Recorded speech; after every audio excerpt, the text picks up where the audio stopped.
Baik, Bismillahirrahmanirrahim. Assalamualaikum warahmatullahi wabarakatuh. Waalaikumsalam warahmatullahi wabarakatuh. Innal hamdalillah nahmaduhu wa nasta'inu wa nastaghfiruh wa na'udzu billahi min syururi anfusina wa min sayyiati a'malina. Wa may yudlil fala hadiyalah. Asyhadu an la ilaha illallah wahdahu la syarika lahu wa asyhadu anna Muhammadan abduhu wa rasuluh la nabiyya ba'dah. Pertama-tama marilah kita ucapkan syukur atas kehendak Allah Subhanahu wa taala yang telah memberikan kita kesempatan serta nikmat iman, nikmat Islam untuk dapat menghadiri tausiah peringatan Isra Mi'raj yang dibawakan oleh Kiai Haji Abdullah Gimnastiar. Sebelumnya saya ucapkan hormat kepada pimpinan Dompet Duafa dan kepada seluruh jajarannya. Sebelumnya saya di sini sebagai MC dari Dai Muda Cordova. Awas. Hah?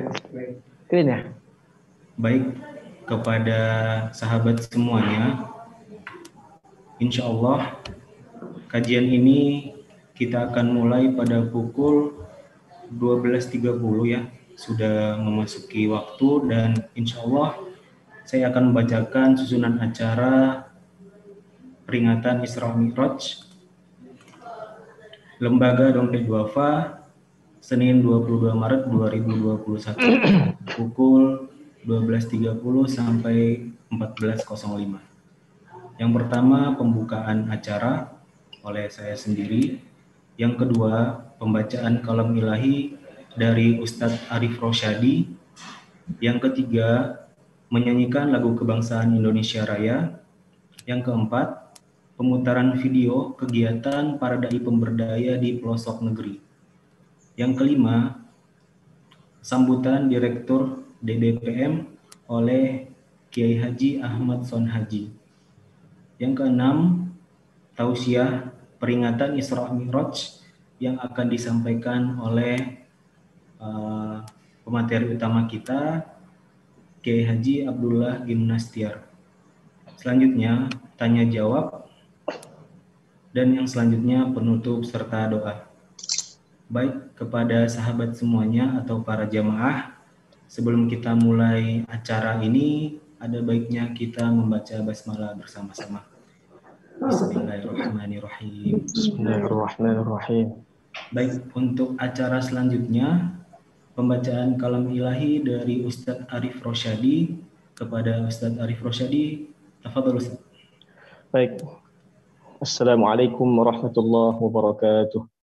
Waalaikumsalam warahmatullahi wabarakatuh. A'udzu billahi minasy syaithanir rajim.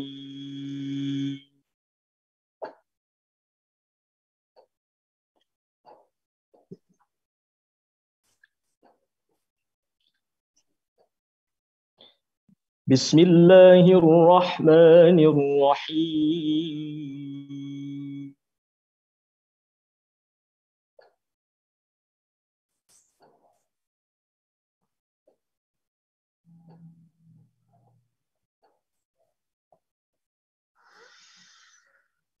Subhanalladzi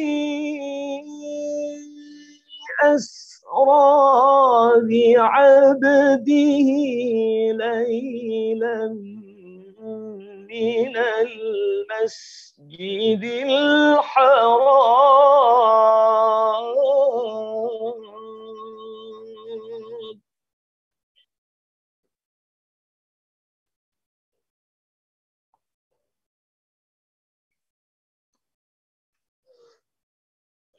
من المسجد الحرام إلى المسجد الأقصى الذي باركنا حوله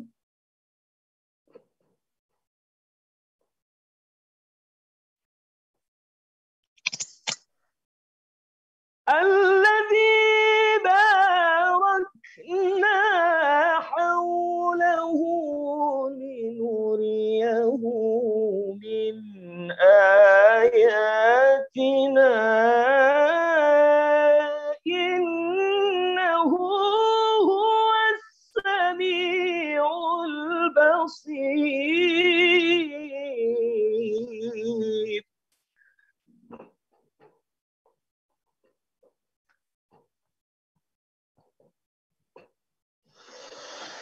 وآتينا موسى الكتاب وجعلناه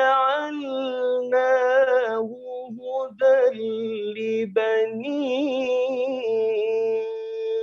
إسرائيل.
شكورا.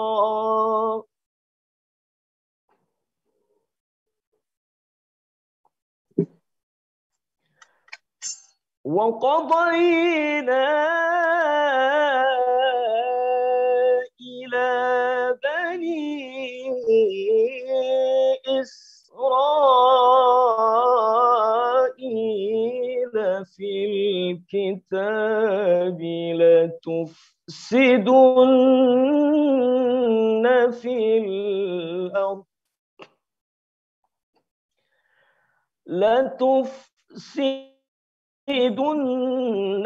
في الأرض مرتين ولتعلن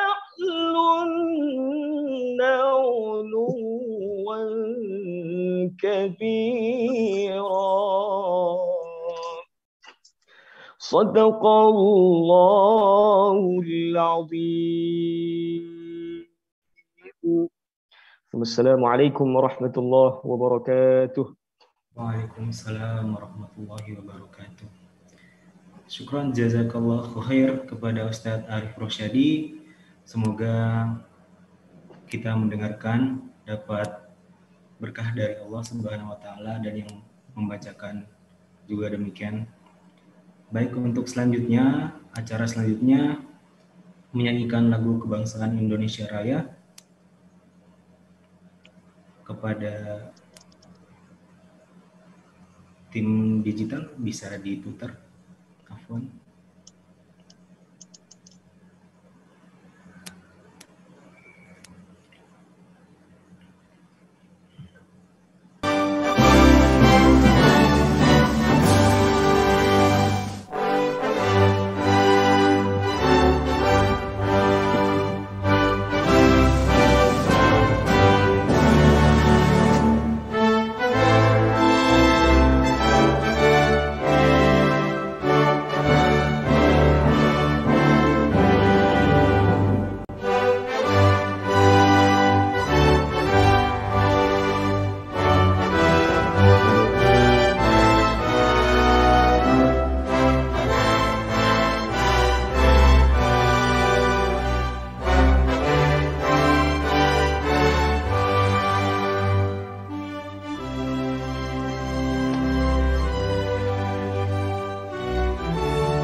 Okay.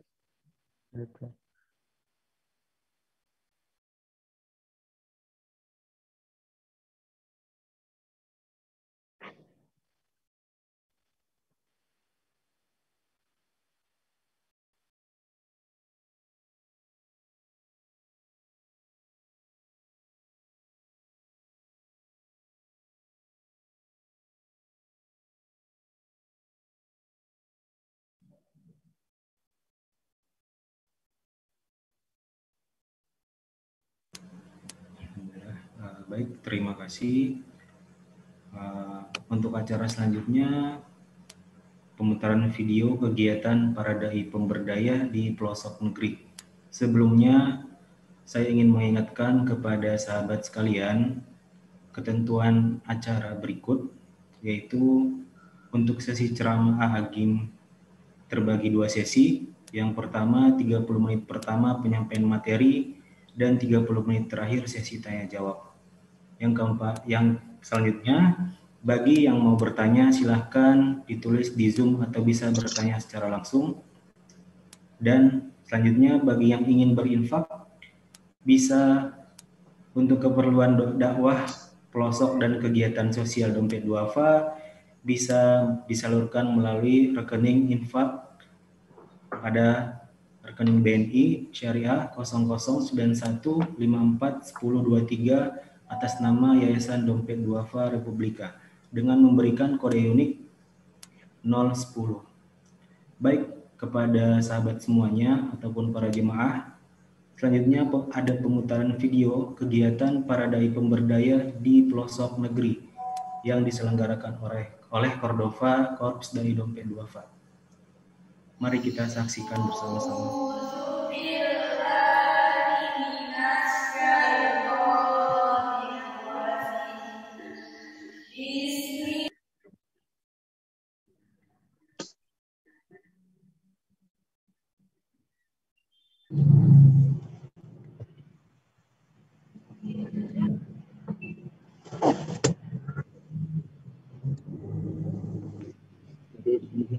Bambu sih. Iya, Pak. Ini bambu. Oh iya, dulu sini kan masuk bambu. Bambu.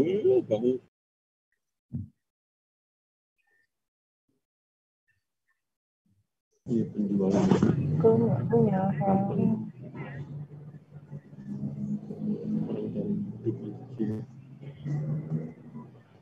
Bambu. Siapa yang jelek sih, Pak?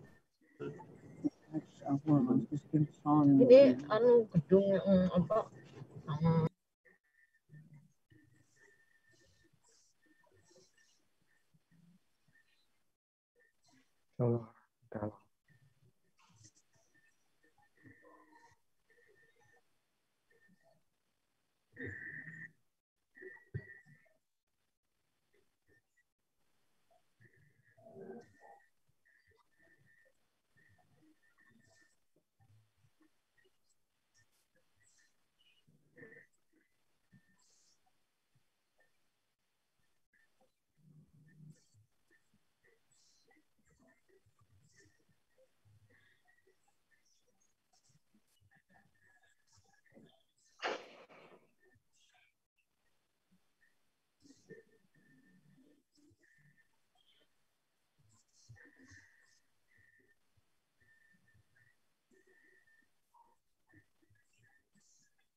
Insyaallah, tabarakallah.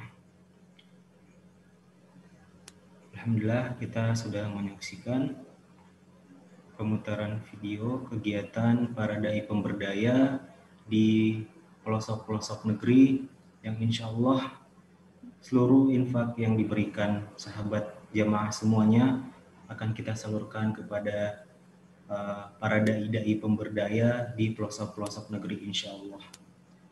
Baik, untuk Kegiatan selanjutnya adalah sambutan dari Direktur DBPM Ustadz Kiai Haji Ahmad Son Haji. Kepada Ustadz dipersilahkan, Ustadz. Baik, terima kasih. Jelas suaranya ya? Jelas, Ustadz. Jelas, Ustadz. Jelas, Ustaz. Assalamualaikum warahmatullahi wabarakatuh. Waalaikumsalam warahmatullahi wabarakatuh. Waalaikumsalam warahmatullahi wabarakatuh. Bismillahirrahmanirrahim. Alhamdulillahilladzi asra bi'abdihi laylan minal masjidil harami ilal masjidil aqsa. Asyhadu an la ilaha illallah wahdahu la syarika lah rabbus samawati al-'ula al-hayyul ladzi la yamutu wa la yafna. Wa asyhadu anna sayyidana wa nabiyyana wa maulana Muhammadan abduhu wa rasuluhu an-nabiyyul mustafa. Allahumma salli wa sallim wa barik ala sayyidina Muhammadin wa ala alihi wa ashabihi jamalil ajyal imanan wa yaqina amma ba'd. Sudah umum punya?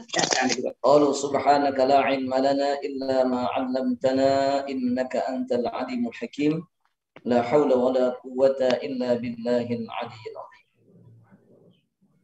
Alhamdulillah yang sama-sama kita muliakan Hadratil Mukarram wal Muhtaram, guru kita tercinta. Insyaallah sesaat lagi kita akan sama-sama mendengarkan tausiah beliau Kiai Haji Abdullah Gimnastiar yang sama-sama panggilan kecintaannya kita panggil dengan sebutan Agim. Kita sudah merindukan tausiah beliau untuk memberikan pencerahan pada peringatan Isra dan Mi'raj Nabi besar Muhammad sallallahu alaihi wasallam melalui takbir akbar online ini. Yang sama saya hormati juga Ustadz Ahmad Pranggono sebagai SO pelaksana kegiatan dakwah yang ada di Dompet Duafa, yang mengkoordinir kegiatan-kegiatan dakwah Dompet Duafa, baik kegiatan-kegiatan dan program dakwah kita di Indonesia, dakwah nasional maupun dakwah internasional. Juga tak kalah hebatnya dalam kegiatan dakwah nasional, Ustaz Ahmad Pranggono Cordova Kopsdai Dompet Duafa ini juga menebarkan program-program dakwah pada masyarakat pedalaman melalui program Dai Pemberdaya. Mudah-mudahan beliau senantiasa diberikan istiqamah dan para dai Cordova senantiasa diberikan istiqamah dalam mengemban amanah perjuangan dakwah. Amin. Dan yang berbahagia seluruh kaum muslimin dan muslimat yang siang hari ini menghadiri kegiatan takbir akbar bersama Agim melalui program Dompet Duafa ini. Alhamdulillah, alhamdulillah. Sesungguhnya kita menghadapi situasi pandemi yang sudah hampir 1 tahun ini. Namun kegiatan dakwah tidak boleh berhenti. Mengembangkan dan mensyiarkan ajaran Allah tidak boleh terhenti hanya karena persoalan pandemi yang sedang melanda negeri dan sedang melanda dunia global. Hadir melalui berbagai macam upaya dan memaksimalkan potensi teknologi, kekuatan teknologi informasi dan teknologi global menjadikan sebuah tantangan baru bagi Dompet Duafa. Bersama teman-teman dakwah, bagaimana terus menerus memberikan kontribusi melalui inovasi dakwah dengan pendekatan teknologi yang ada saat ini. Alhamdulillah, alhamdulillah, teknologi digital saat ini menjadikan dakwah semakin dekat, menjadikan informasi kita semakin luas, Sehingga termasuk pada siang hari ini kita bisa menghadirkan guru tercinta Kiai Haji Abdullah Gimnastiar untuk bisa menyajikan, memberikan pencerahan pada kita dalam peringatan Isra dan Mi'raj Nabi besar Muhammad sallallahu alaihi wasallam. Tentunya puji syukur kita panjatkan pula pada Allah Subhanahu wa taala, salawat rahmat dan salam tercurah kepada manusia agung yang mulia. Karena kemuliaan dan kebesarannya Allah Subhanahu wa taala memberikan panggilan langsung untuk berjumpa dengan Allah Subhanahu wa taala dengan perjalanan yang cukup memberikan makna dalam pesan-pesan dakwahnya. Minal Masjidil Haram ke Masjidil Aqsa, dari Mekah terus sampai Palestina, terus naik ke langit, terus sampai ke Sidratul Muntaha, ke Mustawa sampai ke Arsy, dan perjumpaannya memberikan satu pesan amal dan ibadah yang kita laksanakan saat ini sehari semalam 5 waktu salat al-maktubah yang difardukan. Ini merupakan satu amalan istimewa yang dipanggil pun manusia yang istimewa, dan kita pun adalah umat yang istimewa.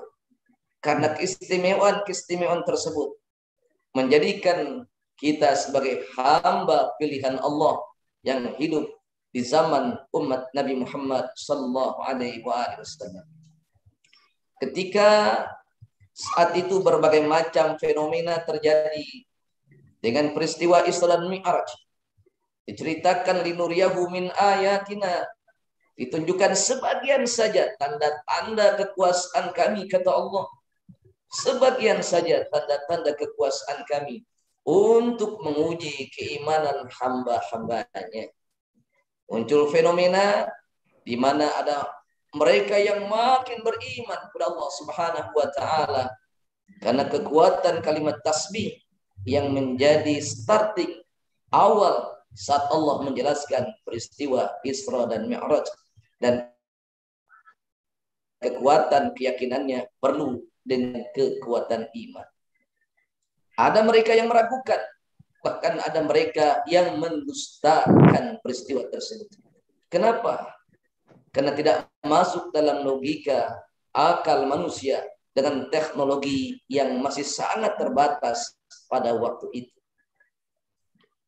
Bapak dan saudara-saudara sekalian, namun ilmu makin berkembang, teknologi makin canggih, kecepatan cahaya terus dipelajari oleh manusia. Nampaknya hal ini menjadi sebuah tantangan baru, bagaimana mendekatkan keimanan dan ketakwaan kita kepada Allah Subhanahu wa taala dengan pendekatan teknologi dan pendekatan ilmu pengetahuan untuk terus meyakinkan bahwa selain ada kekuatan Allah Subhanahu wa taala, zat yang maha kuasa yang memperjalankan hambanya Nabi Muhammad sallallahu alaihi wasallam ruhan wa jasadan, namun juga manusia umat Nabi Muhammad diajarkan untuk terus melakukan iqra, membaca, mempelajari. Sesungguhnya tidak ada yang mustahil bagi Allah, dan semuanya dapat dipelajari dengan pendekatan ilmu pengetahuan. Teknologi kita bisa sampai ke bulan. Teknologi kita bisa sampai menembus ruang angkasa. Sesuatu yang belum terjadi pada masa itu. Namun saat ini NASA sudah membuktikan ada kecepatan yang dapat dipelajari seperti kecepatan cahaya. Namun Rasulullah SAW nur ala nur, cahaya di atas cahaya, kecepatannya melebihi kecepatan biasa. Karena itu, insya Allah rasa kecintaan kita kepada Rasulullah SAW dan ingin terus menyebarkan, mensyiarkan peristiwa-peristiwa penuh makna dalam sejarah perkembangan dakwah Islamiyah ini kepada umat Islam dan kaum muslimin tentang peristiwa Isra dan Mi'raj besar Muhammad sallallahu alaihi wasallam. Atas nama jajaran direksi dan pimpinan Dompet Duafa, saya menyampaikan salam takdim dan hormat serta doa untuk guru kita Kiai Haji Abdullah Gimnastiar yang berkenan meluangkan waktu bersama program dakwah Dompet Duafa di tengah kesibukan beliau. Kami mendoakan mudah-mudahan AA tetap sehat walafiat, tetap istiqomah, tetap diberikan kekuatan untuk terus membimbing dan membina kami umat yang merindukan sentuhan-sentuhan doa dari AA dan sentuhan pelajaran qalbu dari AA. Salam takdim kami untuk AA. Juga kepada ma'asyiral muslimin wal muslimat yang berkenan menyempatkan waktu untuk menghadiri kegiatan takbir akbar ini, mengucapkan jazakumullah ahsanal jaza. Mudah-mudahan waktu kita menjadi waktu yang bermanfaat, insyaallah. Dan kepada seluruh segenap tim dakwah Dompet Duafa, Ustaz AP bersama seluruh pasukan-pasukan dai-daiyahnya, mudah-mudahan terus diberikan istiqomah dalam menyajikan materi-materi inovasi dakwah yang terus bervariasi kepada umat dan kepada masyarakat.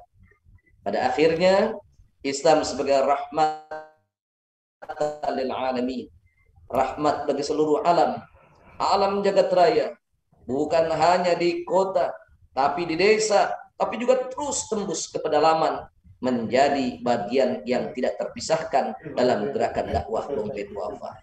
Dan ini pun kami mengajak, mari sama-sama kita berkontribusi untuk membantu kegiatan dakwah Dompet Duafa bagi para dai kita di pedalaman.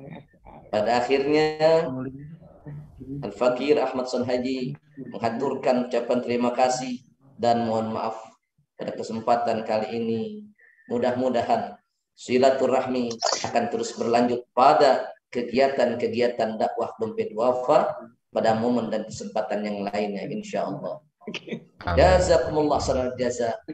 Dan mudah-mudahan di mendekati Sya'ban ini, sudah memasuki awal-awal Sya'ban dan menjelang pertengahan bulan Sya'ban ini, kita diberikan keberkahan Allah Subhanahu wa taala, dan pada akhirnya wa ballighna Ramadan, berjumpa dengan bulan suci Ramadan. Amin ya rabbal alamin. Selamat mengikuti kegiatan takbir akbar. Usikum wa nafsi bi taqwallah. Wassalamualaikum warahmatullahi wabarakatuh. Waalaikumsalam warahmatullahi wabarakatuh. Jazakumullah khair pada Ustadz Kiai Haji Ahmad Sonhaji yang telah menjelaskan sedikit tentang proses dan kisah Isra Mi'rajnya Nabi besar Muhammad Sallallahu Alaihi Wasallam, dan menyampaikan beberapa kata sambutan dari kegiatan-kegiatan dai pemberdaya di pelosok-pelosok negeri. Jazakallah khair Ustadz atas sambutan dan penyampaiannya. Selanjutnya langsung saja yang kita tunggu-tunggu, penyampaian tausiah dari Ustadz Kiai Haji Abdullah Gimnastiar atau yang sering kita sebut dengan Agim. Kepada Agim, apa sudah di ruangan? Siap. Kelihatan tidak A-nya nih? Belum kelihatan, Masya Allah. Baik, tafadhol Pak untuk tausiahnya. Ya, assalamualaikum warahmatullahi wabarakatuh. Waalaikumsalam warahmatullahi wabarakatuh. Alhamdulillahi rabbil alamin. Alladzi khalaqal mauta wal hayata liyabluwakum ayyukum ahsanu amala wa huwal azizul ghafur. Allahumma shalli wa sallim wa barik ala Muhammadin wa ala alihi wa ashabihi ajma'in. Semoga Allah yang maha menatap, yang maha mendengar, yang maha menyaksikan, yang mengatur pertemuan ini terjadi, ridho kepada kita semua. Karena inilah satu-satunya yang penting dalam hidup ini adalah Allah ridho kepada kita. Apapun yang kita lakukan, kalau Allah tidak ridho, maka kita rugi. Dihina siapapun, tapi kalau Allah ridho kepada kita, kita pasti untung. Terima kasih Pak Yai, semua yang hadir. Ini Masya Allah, kehormatan besar bisa bergabung dalam acara ini. Kelihatannya suara AA dan mulutnya beda waktu ya, Han? Bagaimana? Apa delaynya terlalu lama tidak ini? Tidak. Bisa tersimak dengan baik? Alhamdulillah. Ya, posisi AA sekarang berada di Istanbul, di Turki, sudah hampir 1 bulan, dan insya Allah sampai akhir Ramadan di sini. Khawatir ini gambar dan suara kurang pas ya. Baik Bapak Ibu yang bisa tersimak dengan baik. Yang di spotlight dari dompet duafanya, bagusnya yang di spotlight langsung dari AA game-nya supaya live. Ya, mungkin langsung dari AA saja ya, atau gimana bagusnya, terserah ya. Baik rekan-rekan sekalian, para guru-guru kami yang hormati, Masya Allah, semoga Allah memberikan nikmatnya, yakin kepada Allah. Seperti yang diungkapkan tadi, bahwa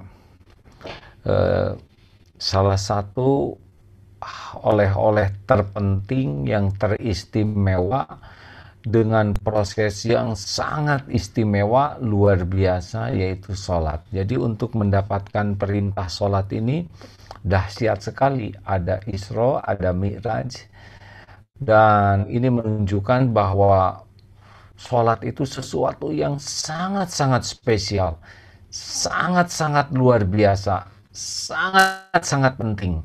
Dan terbukti dalam surat Al-Mu'minun itu juga dari 1-11 ayat keduanya, A'udzubillahi minasyaitonirrajim, qad aflahal mu'minuna alladzina hum fi sholatihim khashi'un. Ternyata sungguh sangat berbahagia, sangat menang orang yang beriman dan sudah itu khusyuk dalam sholatnya. Jadi sebelum yang lain-lain, justru sesudah iman itu adalah sholat ini. Jadi kalau kita mengatakan orang saya punya iman, maka fokus kita kedua adalah tentang sholat. Lalu di dalam surat Al-Baqarah ayat 45, A'udzubillahi minasyaitonirrajim, wasta'inu bis-sabri was-shalah wa innaha lakabiratun illa 'alal khashiin. Ini pun jelas sekali bahwa pertolongan Allah itu sangat dikaitkan dengan sabar. Sabar itu bagian dari keimanan dan sholat ya. Jadi sebelum kita apapun yang kita pikir adalah sholat. Ini maaf, ini ada saudara kita yang suaranya masuk. Maaf ya, nih teman-teman yang masih bunyi suaranya boleh di-off-kan dulu ya, punten. Jadi kalau kita punya keinginan, maka yang langsung kepikir adalah sholat. Kalau kita punya kekhawatiran, kecemasan, sholat. Kalau kita punya harapan, maka yakin kepada Allah. Yang bisa mencukupinya Allah, lalu langsung sholat gerbangnya. Barang siapa di antara kita yang tidak menjadikan sholat itu sesuatu yang sangat spesial, sesuatu yang sangat penting, sesuatu yang sangat utama, maka kita sudah melakukan kesalahan. Karena sebetulnya Allah Subhanahu wa Ta'ala sudah menjadikan sholat itu lewat sebuah proses yang sangat penting dan spesial. Makanya pertanyaan pertamanya sekarang adalah, seberapa penting kita mengutamakan sholat ini? Tidak hanya kuantitas, tapi kualitas ya. Sahabat-sahabat sekalian, pertanyaan pertama itu tuh, silakan kita tafakuri. Seberapa penting kita tersangkut kepada sholat sesudah ingat Allah. Misal begini ya, misal kita punya keinginan, nah, lalu yakin bahwa yang bisa memberikan keinginan kita itu adalah Allah. Nah, ini utama nih, amanu iman. Sesudah itu langsung lihat, sholatlah gerbangnya. Aduh, kita nih takut dengan adanya COVID. Yakin bahwa COVID ini virus ciptaan Allah, milik Allah, dalam genggaman Allah, selalu bertasbih ke Allah, tidak bisa memberi mudarat tanpa izin Allah. Yang bisa melindungi kita dari COVID juga hanya Allah. Dan sesudah itu langsung ingat sholat. Bagaimana nih sholat yang berkualitas bisa menjadi jalan terlindunginya kita dari bahaya COVID ini. Apapun, amanu, kemudian sholat. Yakin ke Allah dan sholat. Sedih, sholat. Punya keinginan, sholat. Takut, sholat. Galau, sholat. Nah, kita belum menjadikan sholat itu menjadi sesuatu yang sangat spesial. Padahal sholat itu adalah sangat spesial di sisi Allah, sehingga disampaikannya pun melalui prosedur Isra Miraj yang luar biasa spesialnya. Nah, rekan-rekan sekalian, apa saja yang bisa kita ambil dari sholat ini? Kalau kita simak di dalam bulan Ramadan itu ya, selain man soma, juga man qoma Ramadan imanan wahtisaban gufirolahu ma taqaddama min dambi. Sholat itu adalah zikrullah yang paling lengkap, paling komplit. Zikrullah dalam keadaan berwudu itu sholat. Zikrullah dalam keadaan menghadap kiblat itu sholat. Zikrullah yang lengkap, ada takbir, tahmid, tahlil, tasbih, ada dalam sholat. Ada syahadat, ada sholawat, ada salam, itu dalam sholat. Ada ummul Quran, Fatihah, ada ayat-ayat Quran, ada tasbih dalam ruku, ada sujud. Saat seorang hamba paling dekat dengan Allah adalah dalam sujud. Ini pun adanya dalam sholat, dan ada doa yang diapit oleh dua sujud, dan sempurna sekali doa ini. Rabbighfirli warhamni wajburni warfa'ni warzuqni wahdini wa'afini wa'fu'ani. Ini adanya dalam sholat yang mencukupi segala urusan kita. Oleh karena itulah, siapapun yang menganggap remeh, menganggap biasa-biasa saja sholat, kita sudah rugi besar. Karena sholat itu bagian dari solusi dari semua persoalan kita, sepanjang sholatnya itu karena keimanan. Nah, rekan-rekan sekalian, Bapak Ibu yang baik,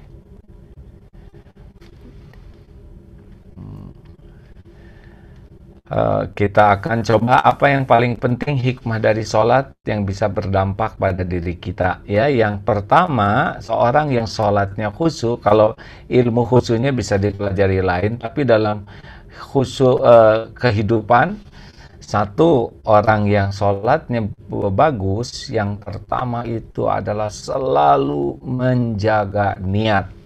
Nah, inilah dia.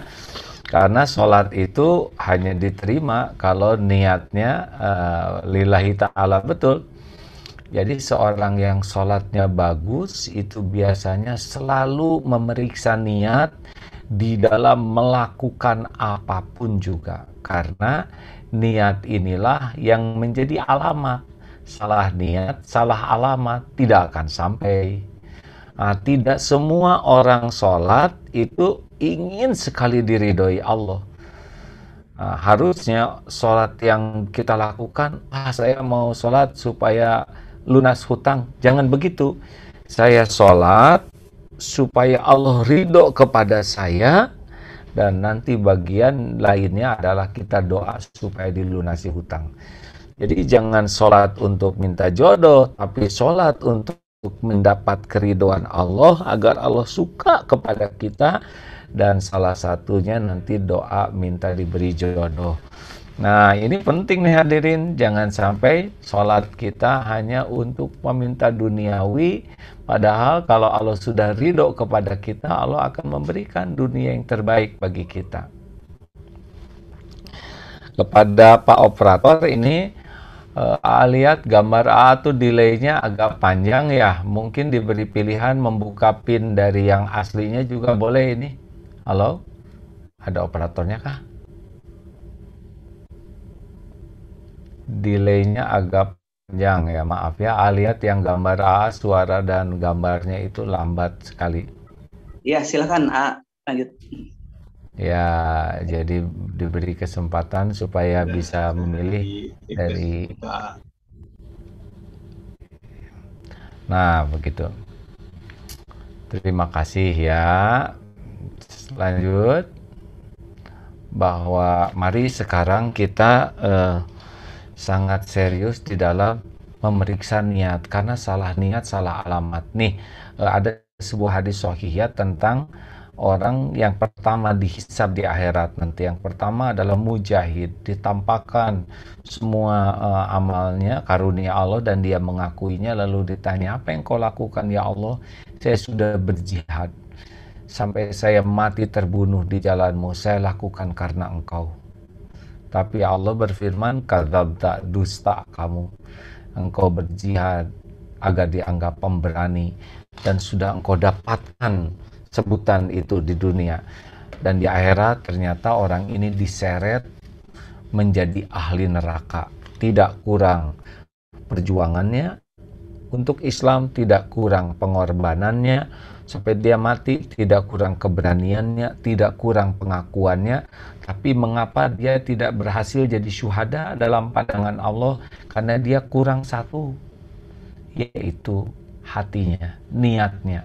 Ternyata bukan untuk mencari keridhaan Allah, tapi mencari kedudukan, mencari penilaian, penghargaan manusia dengan menggunakan amal Allah, hak Allah. Tidak diterima. Yang kedua dihisab adalah orang yang belajar, mencari ilmu agama, lalu mendakwahkannya, mengajarkannya, dan belajar Quran, lalu membacanya. Sesudah ditampakkan nikmat, dia mengakuinya. Lalu apa yang kau lakukan? Saya sudah belajar, saya sebarkan ilmu, saya baca Quran. Kadzabta, dusta kamu.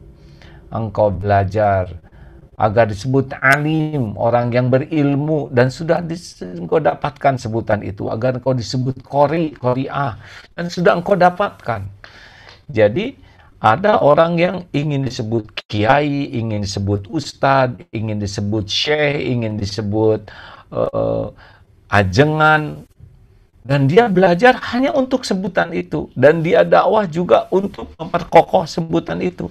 Ada yang menikmati disebut qari'ah terbaik, hafizo, dia belajar Quran, tapi niatnya bukan untuk mendekat ke Allah, hanya untuk diakui oleh orang, dinilai, disebut-sebut, dan memang ditakdirkan disebut. Itu di akhirat diseret itu menjadi ahli neraka. Tidak kurang ilmu agamanya, tidak kurang dakwahnya, tidak kurang tahsinnya, tidak kurang merdunya, tidak kurang hafalannya. Yang kurang satu saja, hatinya, niatnya. Makanya hati-hati. Tidak cukup kita sibuk beramal, tidak cukup. Tapi wajib bagi kita untuk meneliti terus-menerus, memeriksa terus-menerus, ya, mengevaluasi terus-menerus niat yang ada di hati kita. Nah, sholat mengajari kita untuk selalu meluruskan niat. Qabla subuh, tahiyatul masjid, sholat subuh sama-sama 2 rakaat. Yang membedakan adalah niat. Makanya seorang ahli sholat yang khusyuk adalah orang yang sangat serius sekali memeriksa niatnya setiap saat. Karena apa nih? Karena ingin dipuji orang, karena ingin dikagumi orang, karena ingin dinilai orang, ingin disebut-sebut orang, ingin follower, ingin subscriber, ingin dikagumi orang. Nah, kalau sudah niatnya selain Allah dengan menggunakan amal-amal hak Allah, maka siap-siaplah bukan hanya tidak diterima amalnya, tapi bisa dimurkai Allah karena dia sudah syirik, menyekutukan Allah dengan niat yang lain.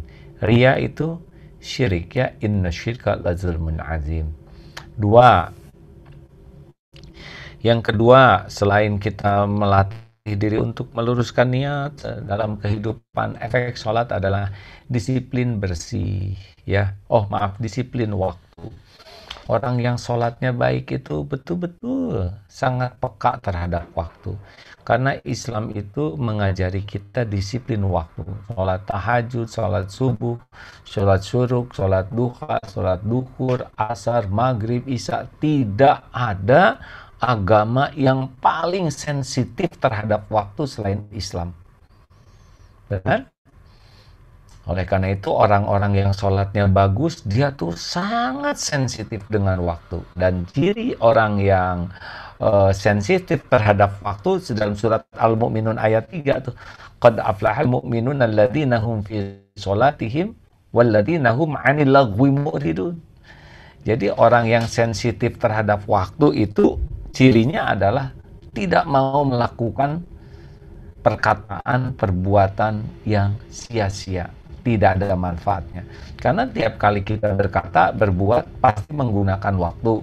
Sedangkan waktu itu karunia yang sangat mahal, yang tidak akan kembali lagi. Makanya orang-orang yang khusyuk dalam sholatnya selalu tepat waktu, tidak mau menyia-nyiakan waktu, tidak mau melakukan maksiat, tidak mau melakukan hal yang tidak manfaat. Berkah dari sholat itu adalah dia benar-benar menjadi orang yang disiplin terhadap waktu. Tidak ada ngaret, ya. Orang yang sholat yang bagus itu kan, ya Rasul, amal apa yang paling dicintai Allah? As-sholatu ala waqtiha, sholat tepat pada waktunya. Kedua, summa birrul walidain, summa al-jihadu fi sabilillah. Makanya sholat tepat waktu itu merupakan salah satu alat ukur keseriusan kita hubungan dengan Allah. Yang ketiga, ciri orang yang sholatnya khusyuk adalah disiplin bersih juga. Jadi sangat menjaga kebersihan. Selain bersih lahir, bersih pikiran, bersih harta dari yang haram. Jadi orang-orang yang sholatnya bagus tuh tidak ada gosip, tidak ada menggunakan harta haram sekecil apapun, tidak mau. Orang yang sholatnya khusyuk, tidak ada berpikiran kotor, perkataannya juga bersih, tidak ada perkataan kotor, tubuhnya bersih dari najis, dari yang haram, dari yang subhat, juga hatinya bersih. Lingkungannya bersih, kamarnya bersih, karena ada masjid tempat sholat yang kotor. Ada ustadz, ada mubalig yang kamarnya kotor, berantakan. Ini tidak mungkin. Ya, bagaimana mungkin? Karena bagian pendidikan dari sholat itu membuat hidup kita ini berdasarkan hidup bersih. Wudhu itu adalah mengajari kita untuk selalu hidup bersih. Orang tidak berani sholat kalau tidak wudhu atau tayamum, karena memang fondasi Islam ditegakkan dalam kebersihan. Jadi kalau ada orang Islam yang benar sholatnya, nah biasanya salah satu efeknya itu adalah sangat mencintai bersih lahir, batin, akal, harta, begitulah. Lanjutkan nih, cukup segitu. Tambah nggak? Hal lainnya adalah hikmah dari sholat selain disiplin bersih juga adalah Islam mengajarkan lewat sholat ini disiplin fokus. Nah, hadirin sekalian, jadi orang banyak yang kurang berprestasi itu bukan kurang cerdas, tapi biasanya kurang fokus. Potensi seseorang itu hanya baru bisa berbuah kalau dia punya kemampuan fokus. Seperti sinar matahari, potensinya luar biasa, tetapi menjadi api yang membakar ketika dengan surya kanta, kaca pembesar, difokuskan. Jadi sholat itu melatih kita tuh bisa fokus kepada Allah dalam segala urusan. Tiap mikir apapun menjadi zikir, ya. Fokus. Nah, nanti dalam kehidupan pun kalau kita melakukan sesuatu ya begitu, tiap mikir jadi zikir, tiap mikir jadi zikir.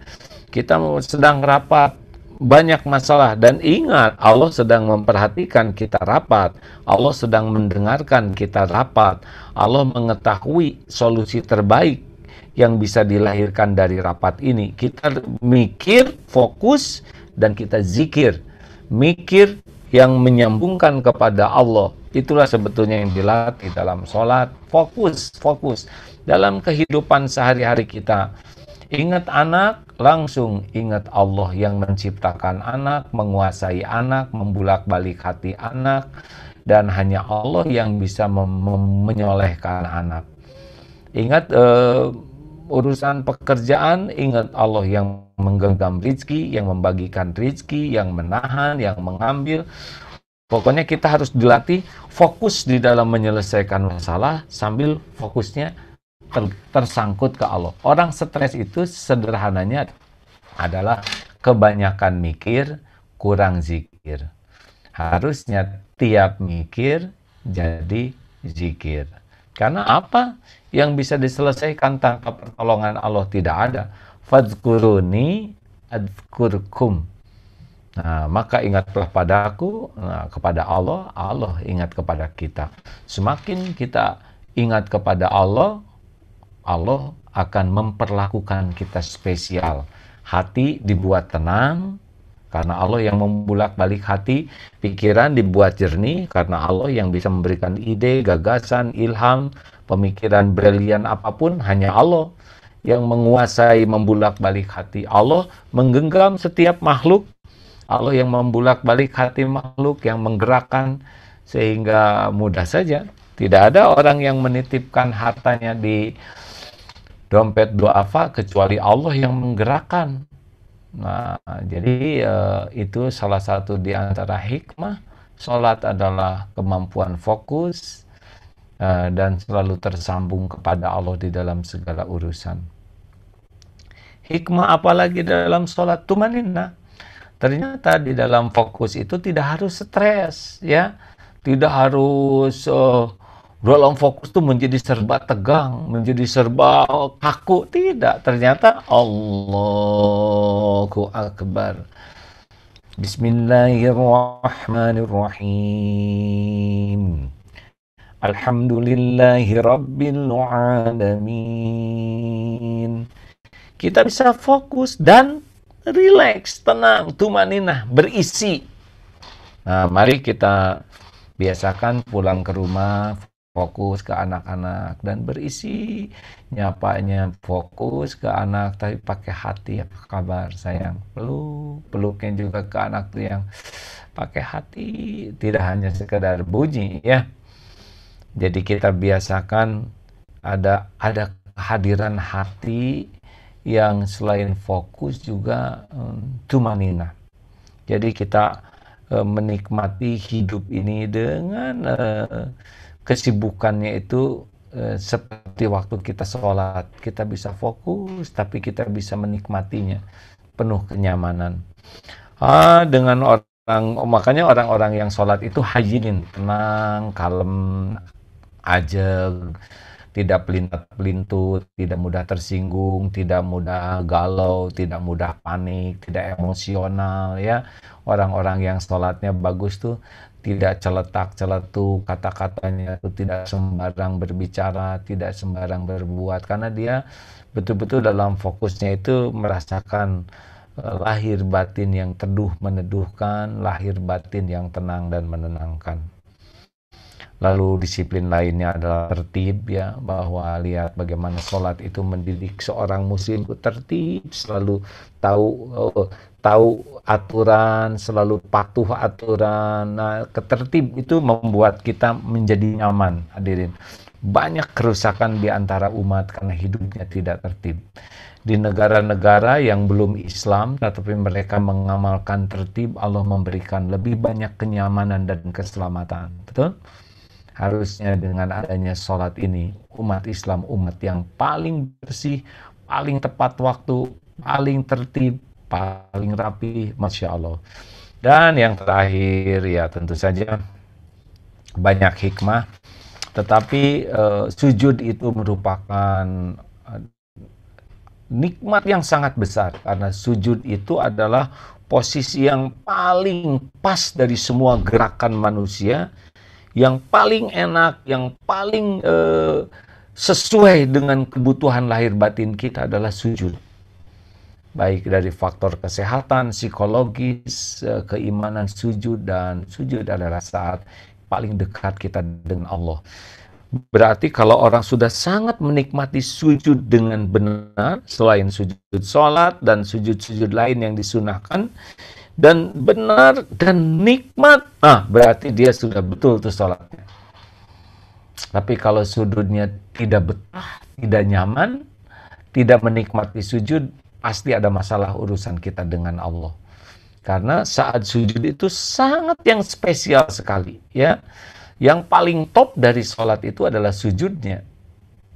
Nah, kalau kita tidak bisa menikmati sujud, berarti ada masalah pada keimanan kita. Karena semuanya tuh tumpah pada waktu sujud, ya, harapan kita kepada Allah tuh. Saat terdekat seorang hamba dengan Tuhannya adalah saat sujud. Makanya kita lihat saja sujud kita. Kalau sujudnya cepat seperti ayam matuk gitu, ya, itu bermasalah tuh. Mudah-mudahan kita menikmati sujud yang benar, sujud yang baik, sujud yang nikmat dalam sholat kita. Dan bonusnya adalah salam. Ternyata sholat itu sesudah urusan dengan Allah, lalu Assalamualaikum warahmatullahi wabarakatuh. Langsung produktif, menginginkan keselamatan, warahmatullah, menginginkan curahan kasih sayang, bagian wabarakatuh, dan keberkahan. Kiri kanan, artinya sesudah urusan kita selesai dengan Allah dalam sholat yang spesial ini, langsung kita produktif.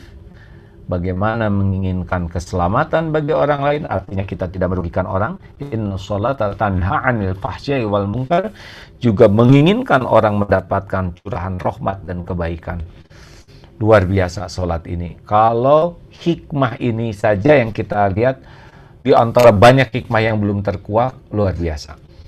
Disiplin niat, disiplin waktu, disiplin bersih, disiplin tertib, disiplin fokus, disiplin tumaninah, disiplin tawadu sujud, ya, dan disiplin salam, menebarkan rahmatan lil alamin. Ya, begitu, sudah lewat waktunya, ya. Maaf ini kan sudah 30 menit lebih nih. Bagaimana? Halo. Ya, baik, Pak. Mungkin biasanya 30 menit kan atau bagaimana harusnya? di susunan acara 30 menit. Iya, betul. Nah, betul. Mungkin selanjutnya ada sesi tanya jawab buat para jamaah untuk langsung bertanya melalui kolom chat maupun bertanya langsung. Dipersilahkan kepada para jamaah. Saya Ustadz Moderator. Ya, silakan dihidupkan kameranya.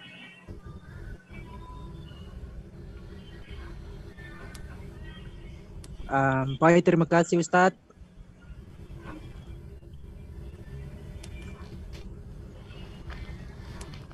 Iya, silakan. Waduh. Terkait dengan pemaparan materi yang disampaikan oleh Ustadz Agim, menjadi sebuah pertanyaan saya terkait dengan makna sholat, Ustadz. Rasulullah mengatakan bahwa jangan saja nanyanya, itu banyak kiai di sini. Ya Ustadz, maksudnya ini saya sedikit mau bertanya Ustadz. Rasulullah mengatakan bahwa sholatlah kamu sebagaimana aku sholat. Nah, bagaimana pendapat Ustadz terkait dengan apa yang ditafsirkan bahwa hadis ini kita sholat sesuai dengan tuntunan Rasulullah.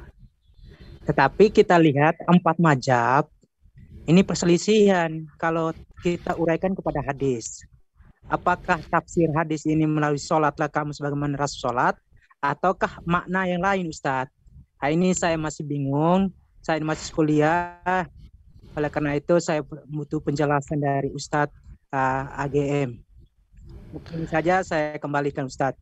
batal. Ya, Mau Allah langsung dijawab Subhanahu wa Pak taala atau dikumpulkan dulu pertanyaannya? langsung aja satu-satu ya. Oh, langsung aja. Baik. Silakan. Ya, maaf nih. Ya, adikku, bahwa Allah Subhanahu wa taala sudah menjanjikan la yukallifullahu nafsan illa wus'a. Allah tidak membebani seseorang kecuali sesuai dengan kesanggupannya. Dalam perintah Allah juga begitu. Nah, takdirnya kita lahir sebagai orang Indonesia. Di sini banyak yang kita pelajari dari mazhab Syafi'i. Dan juga ada mazhab-mazhab yang lain ya. Kalau kita lihat perbedaan, jangan panik. Ya, husnuzon saja. Para ulama itu dengan keilmuannya ingin memberikan yang terbaik bagi umat. Maka kita pelajari saja perbedaan pendapatnya ya. Pilih yang paling kita yakini dan hormati pilihan yang lain. Kemudian kita sendiri jaga kualitas sholatnya, sing khusyuk. Sholat Rasulullah tuh pasti khusyuk. Nah, kalau masalah beberapa gerakan yang agak sedikit berbeda, itu bukan masalah besar. Yang paling jadi masalah itu adalah sholat kita kurang khusyuk dan kurang berdampak dengan kehidupan kita sehari-hari. Nah, fokus saja ke sana ya, supaya tidak ribet, karena tidak ada ujungnya kalau membahas perbedaan mazhab. Lebih baik pelajari, pilih yang paling kita yakini, hormati pilihan yang lain, dan fokuslah bahwa sholat itu benar-benar bisa mengubah diri kita dengan kehusuan sehingga menjadi orang yang lebih baik. Silakan. Baik, untuk pertanyaan selanjutnya ada di kolom chat. Mungkin dari awal tadi sudah mulai bertanya, ada jemaah, yaitu pertanyaannya, Assalamualaikum Pak Ustadz, izin bertanya bagaimana cara kita memanajemen waktu dan mempertekun niat sholat, dan apa boleh kita saat sholat itu bolong sehari terus besoknya 2 kali lipatnya? Pak Ustadz, terima kasih, wassalam. Mungkin bisa dijawab, Pak? Wah, putus barusan suaranya, punten bisa diulangi, maaf pertanyaannya. Intinya bagaimana memanajemen waktu dan mempertekun niat sholat, dan apakah boleh kita sholat itu bolong sehari terus besoknya 2 kali lipatnya, begitu mungkin untuk pertanyaannya. Oh, jadi hari ini nggak sholat, besok di 2 kali lipatnya tidak boleh ya. Nggak boleh, itu perintahnya memang sehari 5 kali. Enak pisannya, seminggu bolong nanti kedepruk aja. Seminggu depan 7 kali sholat, jangan, tidak ada. Itu tidak boleh, karena sholat itu perintah setiap waktu. Lalu bagaimana tentang manajemen waktu? Secara sederhana, manajemen waktu itu ditentukan oleh skala prioritas. Jadi kalau orang tidak punya skala prioritas, maka biasanya berantakan waktunya ini. Nah, orang-orang yang mau mengisi waktunya harus punya prioritas, mana yang sangat penting, mana yang kurang penting. Hal lainnya, manajemen waktu itu juga ditentukan oleh orang yang punya target atau tidak. Seperti kenapa kita belum hafal juz amma, karena kita memang belum punya target. Nah, pemanah itu kena kesasaran itu biasanya karena ada targetnya. Sesudah ada target, kemudian fokus. Nah, makanya mari kita dengan adanya sholat ini kita memperbaiki target-target hidup kita, baik jangka panjang, jangka menengah, jangka pendek. Kemudian kita disiplin, berusaha memenuhi target kita, biasanya waktu kita akan terisi dengan baik. Tapi kalau kita tidak punya target, maka tidak punya program. Kalau tidak punya program, maka waktu kita akan banyak sia-sia. Itu diantaranya yang tahu ya. Gampang ngomong mah ya. Silakan lanjut. Baik, untuk selanjutnya. Ya. Assalamualaikum Ustaz. Baik. Ada pertanyaan selanjutnya dari siapa? Waalaikumsalam warahmatullahi wabarakatuh. Bisa sebutkan nama? Ya, baik. Silakan. Muhammad Hussein. Ya, silakan langsung bertanya. Masya Allah, syukron Ya, untuk ilmunya. Barakallah, saya sangat mengidolai padahal dulu saya membenci sebenarnya. Cuma saya pernah mengidoli. saya pernah mendengar ceramah di MRBJ, disitulah saya langsung jatuh cinta sampai menangis saya. Saya mau nanya jadi gini, seringkali kita mau sholat yang tumak nina dan sholat yang saat berjamaah di masjid. Tapi terkadang masjid-masjid sekarang saya tahu benar gitu cara sholat berjamaah tuh imamnya harus bacanya sempurna, terus tidak seperti dipatok ayam cepat-cepat gerakannya. Tapi terkadang kita menemukan hal yang seperti itu di kebanyakan masjid, masjid-masjid yang bukan seperti masjid raya ya. Kalau masjid raya mungkin punya kualifikasi untuk imam sholatnya, dan saya nyaman di masjid-masjid raya seperti itu. Cuma untuk ke sana memang agak jauh. Cuma memang saya terpaksa untuk ke sana, ya saya naik motor ke sana gitu daripada saya dapat masjid yang tidak tumanina. Bagaimana dosakah saya tidak berjamaah di masjid-masjid yang memang yang saya tahu sholatnya imamnya bacanya cepat-cepat atau bacanya kurang sempurna atau gerakannya juga seperti dipatok ayam. Seperti itu, mohon pencerahannya. Terima kasih. Assalamualaikum warahmatullahi wabarakatuh. Waalaikumsalam warahmatullahi wabarakatuh. Jadi tiap orang tuh punya kualitas iman berbeda, tiap orang juga oleh Allah dititipi ilmu yang berbeda. Nah, ada yang belum paham dan menganggap sholatnya benar walaupun imamnya belum benar ya, karena belum tahu, sama-sama nggak tahu. Tapi ada juga yang sudah diberi ilmu lebih oleh Allah sehingga tahu ini imam nggak sempurna, ini imam salah. Nah, kalau gitu ada kewajiban bagi kita untuk membantu memperbaiki imamnya supaya dengan cara yang bijak ya, supaya sholatnya menjadi lebih sempurna. Tetapi faktanya juga tidak semua kita punya kemampuan untuk membantu memperbaiki imam. Nah, kalau kita tahu ini sholatnya salah dan kita punya keterbatasan membantu memperbaikinya, dan sepanjang kita sholat kita jadi ngedumel dan tahu ini salah, maka mencari tempat sholat lain yang kita yakini dan memang benar, ya mudah-mudahan ini bagian dari solusi ya. Gitu, tapi harus ada upaya tuh membantu imam untuk memperbaikinya. Hanya membantunya juga harus dengan cara yang bijak ya.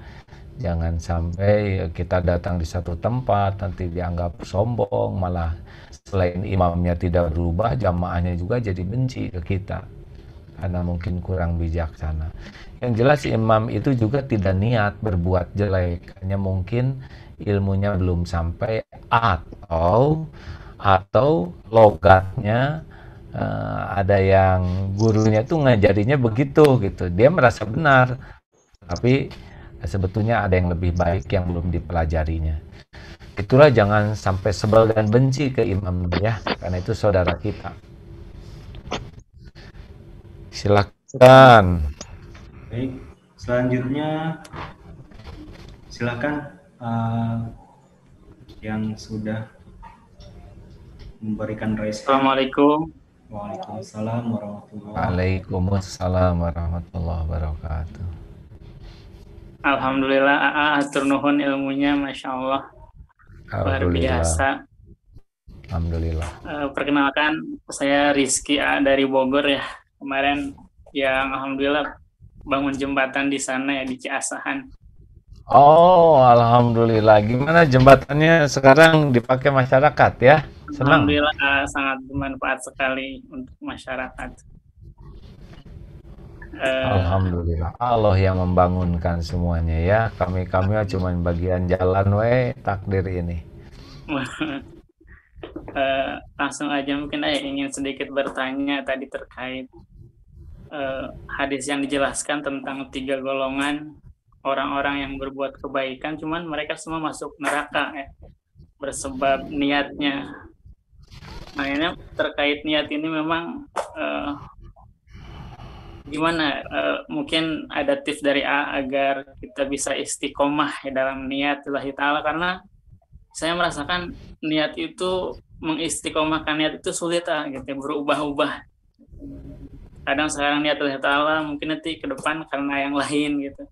mungkin ada tips dari AA agar kita istiqomah niat Ya. itu karena mata bukan karena yang lain.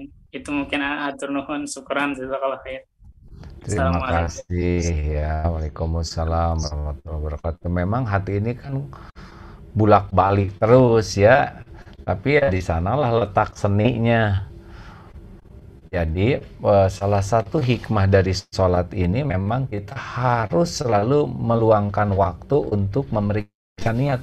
Sebagaimana kita menulis alamat pada waktu kita akan kirim barang, transfer uang, kirim surat, kirim email, kita harus pastikan dulu alamatnya, atau ngirim WA, ya kan?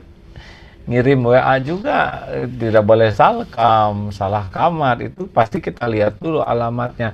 Nah, kenapa kalau kita ngirim barang memeriksa alamat, ngirim email meriksa alamat, ngirim WA meriksa alamat, ngirim surat periksa alamat, kenapa giliran kita berbuat sesuatu tidak memikirkan alamat dari amal ini? Jadi penting sekali nih bagi kita sekarang meluangkan waktu sejenak saja di hati. Ya Allah, inna salati wa nusuki wa mahyaya wa mamati lillahi rabbil alamin. Ya Allah, terima apa yang saya lakukan ini, semoga Engkau ridho. Waduh, itu beda. Kalau niat kita berusaha luruskan, tenang hati ini ya. Dan kalau niatnya tidak lurus, pasti tidak tenang. Kenapa tidak tenang? Karena Allah tahu niat kita bukan untuk Dia, ya kan? Maka pasti alarm. Kalau niat kita nggak lurus, nanti kita akan ada nggak enak di hatinya. Kenapa nggak enak? Ya Allah yang menanamkan nggak enak. Kalau kita betul-betul berusaha lillahi ta'ala, nanti Allah yang maha tahu isi hati kita akan menolong kita punya ada sakinah di hati kita itu. Kalau makin ikhlas, biasanya makin tenang, biasanya makin kuat, dan makin istiqomah. Dan ini tidak bisa sekali dengar ceramah langsung, wah ikhlas semua, tuh kasihan penceramah nanti ya. Semuanya ini proses sampai akhir hayat. Kenapa? Niat, karena setan selalu nipu. Nah, ada 3 tempatnya. Satu di awal. Kalau di awal itu yang dibesarkan itu adalah roja. Harap ya Allah terima amal saya. Nah, ketika sedang beramal, itu 2 yang kita lakukan, yaitu roja dan khauf. Ingin amal diterima dan takut amal kita tidak diterima. Tetapi kalau sudah kita beramal, yang kita besarkan adalah khauf, takut. Takut nih amal saya ini, sholat saya hilang, ngaji saya hilang, umroh saya hilang, sedekah saya hilang. Maka rasa takut ke Allah ini membuat kita tidak jadi memamerkan, tidak jadi sum'ah, tidak pamer dengan kata-kata nanti. Kalau riya itu memamerkan dengan penampakan, tapi kalau sum'ah memamerkan dengan cerita dan omongan. Iya. Silakan. Atur nuhun, Ya, nuhun. Assalamualaikum. Selanjutnya, Wallahu alam ya. Selanjutnya ada di kolom chat untuk pertanyaannya, saya akan bacakan. Terkadang saat sholat pikiran kita sering kemana-mana Ustadz, sampai lupa rakaat atau bacaan yang tertinggal dan membuat diri kita tidak tenang. Bagaimana cara kita kembali fokus dan khusyuk dalam sholat Ustadz? Ya biasanya itu sholat yang kurang bagus tuh dari persiapannya kurang bagus. Wah ini mulai susah lagi gerak nih ya. Beda lagi nih, pindah lagi wajahnya.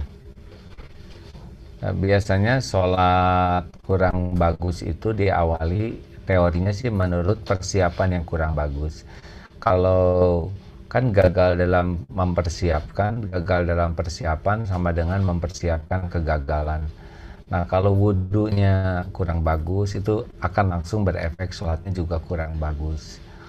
Maka mari kita siapkan wudhunya yang bagus, kemudian waktunya juga yang pas, yang bagus, kemudian pakaiannya juga yang proporsional, hormat kepada Allah. Nantinya kalau semuanya kita siapkan dengan baik, nah Allah memudahkan untuk bisa melihat, menikmati sholat. Kan kita bisa khusyuk dengan pertolongan Allah. dan Allah melihat bagaimana kita bisa siap-siap untuk sholatnya tuh serius atau tidak.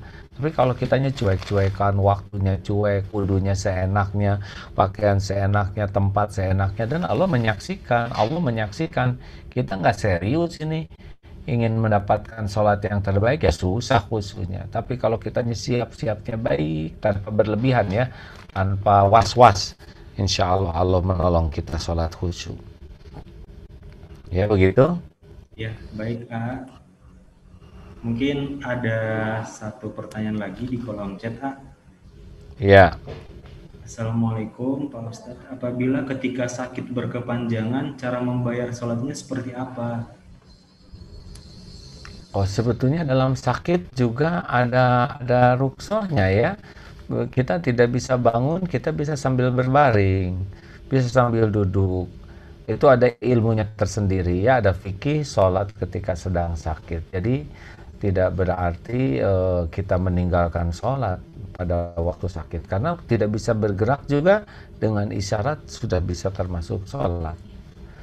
Terakhir itu bagaimana menjelaskan? Ya. Karena waktunya sampai pukul 14 mungkin bagus terakhir ini. Nah, ada beberapa pertanyaan. Mau dijawab lagi ya untuk selanjutnya pertanyaannya? Oh, ya. Sudah, silakan, tergantung satu lagi terakhir mungkin ya. Baik. Mungkin terakhir yang gampang aja, yang gampang. Oh, yang gampang. Yang susah-susah tidak boleh mempersulit orang lain ya. Assalamualaikum AA, bagaimana caranya mengajak suatu masyarakat di suatu cakupan RT atau dusun dengan menyejukkan dan menyenangkan agar masyarakat merasa nyaman dengan kita selaku pengurus masjid? Mungkin bisa dibagikan tips-tipsnya A.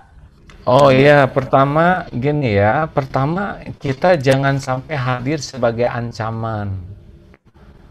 Jadi kita hadir itu tidak, kan masyarakat itu beda-beda, kualitas imannya beda-beda, pengetahuannya ya nggak, beda-beda tingkat keyakinannya, beda-beda kesibukannya. Nah, kita hadir itu jangan langsung merasa udah paling soleh, udah paling pinter, udah paling baik. Jadi kalau posisi kita udah merasa di atas, udah pasti orang nggak suka kedatangan kita, karena datangnya juga kita dengan kesombongan.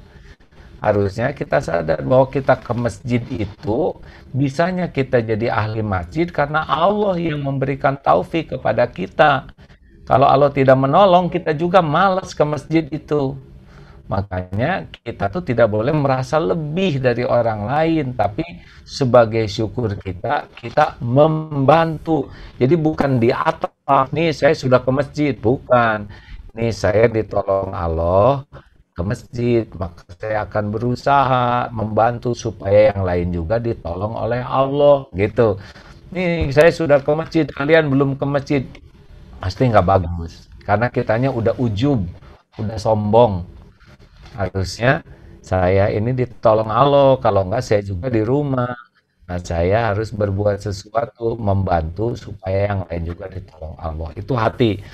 Kemudian jangan langsung diajak, ya nggak, silaturahmi dulu, bawa makanan, bicara baik-baik. Nanti mereka melihat, orang itu baik-baik, ya orang masjid itu ramah-ramah, orang nggak usah diajak dulu, ya nggak, asal lihat dan merasa nyaman. Tapi kalau jarang datang, nyuruh ke masjid. Yang ketiga adalah orang tuh perlu ilmu. Jadi sebelum diajak ke masjid itu ilmunya disampaikan dulu. Sesudah lihat akhlak kita, kemudian kita bantu ilmunya sampai keutamaan baru. Dan jangan hanya sekali dua kali, yang keempat itu adalah harus siap dengan sabar berulang-ulang. Makanya selain ngajak juga doakan, karena yang menggerakkan orang ke masjid itu adalah Allah Subhanahu wa Ta'ala. Gitu kurang lebih ya. Jangan ujub, jangan ria, jangan takabur, karena kalau dicabut aja kita juga oleh Allah taufiknya, udah nggak ke masjid kita juga. Kalau Allah nyabut aja nggak bisa apa-apa kita. Baik, mungkin begitu. sudah terjawab, Pak. Hmm, Mungkin itu pertanyaan terakhir. ya. Mungkin ada closing statement dari AA untuk terakhir, AA. Ya, sholat itu adalah hadiah dari Allah yang sangat spesial. Maka jangan disia-siakan hadiah ini, karena sholat itu adalah solusi, ya. Dengan sholat Allah akan menolong kita. Makanya orang yang menganggap remeh sholat, dia tidak serius dengan pertolongan Allah. Sesudah iman itu adalah sholat. Syukron jazakallah kepada AA sudah menyampaikan nasihat maupun tausiah yang sangat bermanfaat buat kita semuanya. Dan kepada para penanya, mohon maaf yang tidak sempat dijawab pertanyaan-pertanyaannya. Kami dari panitia mengucapkan maaf karena waktu sudah habis, dan insya Allah untuk tausiah dari AA sudah selesai, dan syukron jazakallah khair pada AA sudah berkenan menyampaikan tausiah kepada kita semuanya. Semoga ilmu yang diberikan dapat bermanfaat buat kita maupun buat AA pribadi sendiri. Insyaallah, amin ya rabbal alamin. Mungkin selanjutnya. Terima kasih dari AA, jazakumullah khair. Mohon maaf atas segala sikap dan penyampaian yang kurang berkenan, dan mohon didoakan agar Allah mengampuni dan Allah memberikan istiqomah. Assalamualaikum warahmatullahi wabarakatuh. Mohon ya. Waalaikumsalam warahmatullahi wabarakatuh. Doain di Istanbul, semoga Indonesia ini para jemaah sekalian, untuk menutup acara kita pada siang hari ini, selanjutnya ada penutup serta doa dari Ustadz Ahmad Pranggono dari Cordova. Untuk Ustadz Ahmad Pranggono, dipersilakan Ustadz. Kepada saudara-saudara sekalian, baik yang ada di Indonesia maupun di luar Indonesia, mari kita sama-sama tundukkan kepala, tawajuhkan hati kita, munajat kita yang terbaik kepada Allah Subhanahu wa Ta'ala. Allahumma sholli ala Muhammad wa ala ali Muhammad. Allahumma inna nas'aluka ridhaka wal jannah wa na'udzu bika min sakhatika wan nar. Allahumma ya muqallibal qulub, tsabbit qulubana ala dinika wa ta'atik. Wahai zat yang bolak-balikan hati, tetapkanlah hati kami dalam selalu ketaatan kepadamu ya Allah. Amin. Inna ala zikrika wa syukrika wa husni ibadatik. Bantu kami ya Allah yang lemah ini, yang bodoh ini, agar selalu kami taat dan memperbaiki ibadah kami, ketaatan kami kepadamu ya Allah yang maha agung, yang maha mulia. Rabbana atina fid dunya hasanah wa fil akhirati hasanah wa qina adzaban nar. Subhanakallahumma wa bihamdika inna nas'aluka ilman nafi'a. Wassallallahu ala khairi khalqi Muhammadin wa alihi wa barik wa sallim walhamdulillahi rabbil alamin. Amin ya rabbal alamin. Terima kasih AA, terima kasih kepada semuanya. Assalamualaikum warahmatullahi wabarakatuh. Jazakumullah khair. Alhamdulillah. Nuhun ya, AA pamitan sadayana ya. Ya. Baik, sudah selesai untuk acara kita, tausiah dari AA GIM. Dan untuk selanjutnya saya akan menyampaikan selaku MC. Sebelum pamit undur diri, saya ingin memperingatkan kepada jemaah semuanya untuk mendukung dakwah Cordova, Korps Dai Dompet Duafa, dan menyalurkan infak dan sedekahnya terbaik melalui rekening BNI di 0091541023 atas nama Yayasan Dompet Duafa Republika dan memberikan kode unik 010. Baik, kepada jemaah semuanya, terima kasih, syukran jazakallah khair atas tausiah dan atas hadirannya pada materi ini. Saya selaku MC pamit undur diri. Ini siapa punya ini? Assalamualaikum warahmatullahi wabarakatuh.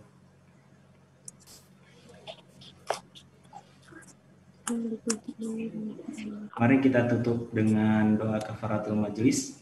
Subhanakallahumma wa bihamdik asyhadu an la ilaha illa anta astaghfiruka wa atubu ilaik.